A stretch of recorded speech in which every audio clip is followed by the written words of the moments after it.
Helmet camera footage Ukraine says is of its special forces gaining territory on the outskirts of Bakhmut in the east. Kyiv says they've advanced 2 kilometers in a week around the destroyed city, but there's still no clear evidence of a full Ukrainian counteroffensive.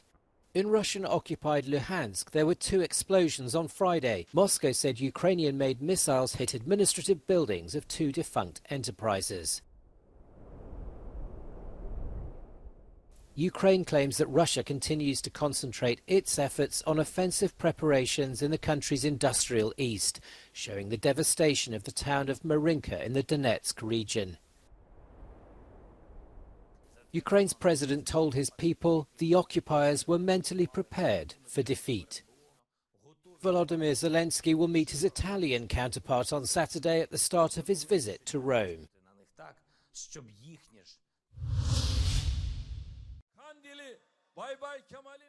Turkey's president upped the ante at the end of the campaign on the eve of a decisive election. Recep Tayyip Erdogan said he will defend independence, just as he did on the night of the 2016 coup attempt, and warned his conservative supporters of the price to pay and possible reprisals if his rival comes to power.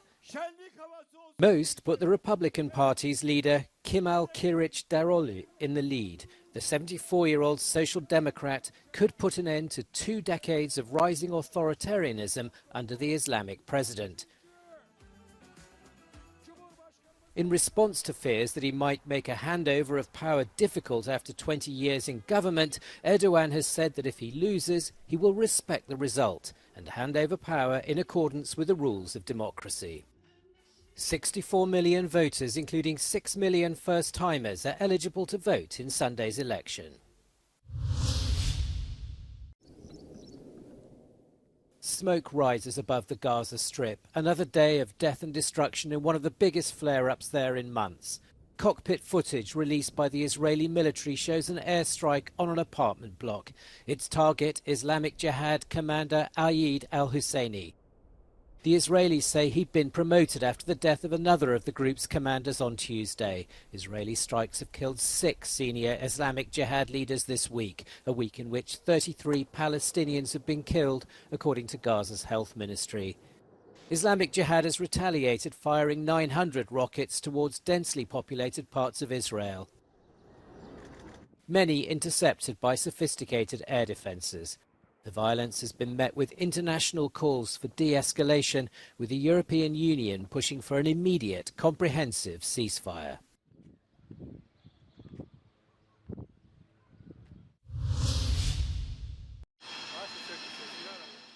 Back on French soil, Frenchman Benjamin Briere and Franco-Irishman Bernard Phelan, who were released from prison by Iran.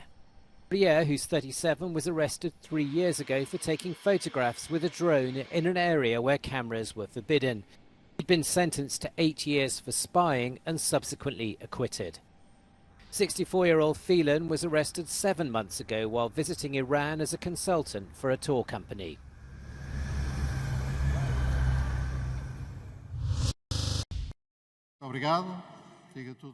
Portugal has legalised euthanasia after an intense battle. Parliament on Friday approved a bill on medically assisted death by 129 votes in favour out of 230. The vast majority of socialist and left-wing MPs voted in favour, while the Social Democrats and the right opposed it. The text, which had been vetoed by the country's president Marcelo Rebelo de Sousa, will have to be enacted within 8 days. Under its provisions, people aged over 18 will be allowed to request assistance in dying if they're terminally ill and in intolerable suffering.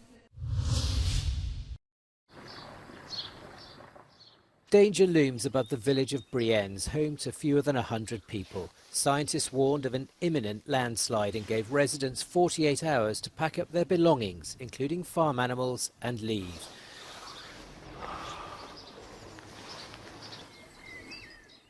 The deadline to leave expired on Friday, leaving only geologists to monitor an estimated 2 million cubic metres of rock above the Swiss village.